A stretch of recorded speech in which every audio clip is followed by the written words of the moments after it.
ఎలా ఎనర్జైజ్ అవుతారు అని నేను అడుగుతున్నాను. ఇన్ని సంవత్సరాలు 45 సంవత్సరాలు ఒకే శృతిలో పనిచేస్తూ వెళ్తున్నారు కదా, అలసట కానీ ఏమీ లేదు. ఇప్పుడు కూడా సెట్కి అలాగే ఫ్రెష్గా వస్తారు, అలాగే పనిచేస్తారు.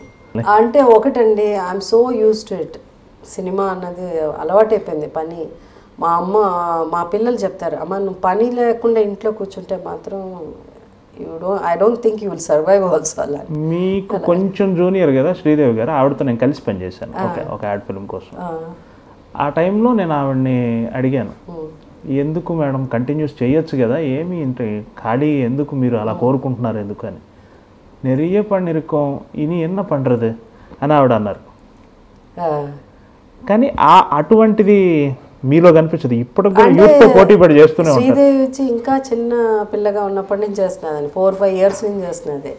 దాని తర్వాత అంటే తన ఆలోచన ఏంటో మనకు తెలియదు. బట్ నాదంటే నేను అట్లా యాజ్ స్టార్టెడ్ ఏజింగ్, నా ఏజ్ ప్రకారంతో పాటు క్యారెక్టర్స్ కూడా అలాగే. నేను 12 కాపురంలో జమున గారు పెద్ద హీరోయినే కదా. అంటే మీరు చెయ్యాలనుకోవడమే కాకుండా ఇండస్ట్రీ మీకోసం అలా స్పేస్ ఉంచుతూ వస్తుంది కదా. అంటే ఎక్కడో ఒకటి నేను చెప్పాను గర్ల్ నెక్స్ట్ డోర్ అన్నది కూడా ఆ ఫీల్ అలాగే కంటిన్యూ అయిపోయి మంచి మంచి గొప్ప క్యారెక్టర్లు చేయడం. దాని తర్వాత ఒక తల్లి అంటే ఓకే, తల్లి అంటే ఇలాగే ఉండాలి, ఆ సహజత్వం అన్నది ఎక్కడో help me to continue as a mother also. అవును, ఇప్పటికి కూడా ఇండస్ట్రీలో మీకు సబ్స్టిట్యూట్ లేదు. బొమ్మరిల్లు మదర్ కావాలంటే మీరే, సీతమ్మ వాకిట్లో సిరిమల చెట్టు మదర్ కావాలంటే మీరే, శతమానం భవతి మదర్ కావాలన్నా మీరే.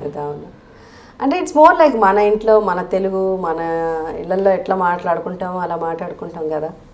అందుకని ఇంక సినిమాలో క్యారెక్టర్ వచ్చినప్పుడు కూడా అలాగే మాట్లాడతాను. అల్లెస్ అక్కడ ఏదో చాలా డ్రామటైజ్ చేసి ఆ డైలాగ్ అటు ఉంటే అప్పుడు ఇబ్బంది పడతాను, తెలిసిపోతుంది నేను యాక్ట్ చేస్తున్నానని. లేదు అది న్యాచురల్గా ఉంటే డైలాగ్ ఉంటే మాత్రం నేను ఇంట్లో మాట్లాడినట్టే మాట్లాడతాను అంతే. Hi, I'm Pavitra Lokesh. Watch my interview Coffee with Yamuna Kishore on iDream.